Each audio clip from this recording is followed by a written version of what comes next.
আসসালামু আলাইকুম প্রিয় ছোট্ট বন্ধুরা, আশা করি তোমরা সকলেই ভালো আছো। আমিও ভালো আছি।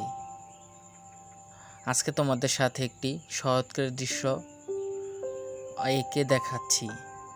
আশা করি তোমাদের সকলেই ভালো লাগবে। যারা এখনও আমার চ্যানেলটিকে সাবস্ক্রাইব করনি তারা অবশ্যই আমার চ্যানেলটিকে সাবস্ক্রাইব করে নাও। নতুন নতুন সুন্দর দৃশ্য পাওয়ার জন্য অবশ্যই তোমরা আমার চ্যানেলটিকে সাবস্ক্রাইব করে নিতে পারো।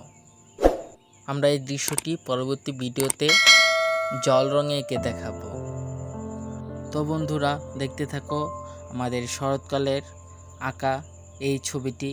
তোমাদের সকলের ভালো লাগবে আর মন দিয়ে পড়াশোনা করবে, ছবি আঁকবে, গান গাইবে, কবিতা আবৃত্তি করবে, তাহলেই না তোমাদের সৃজনশীলতা সৃষ্টি হবে।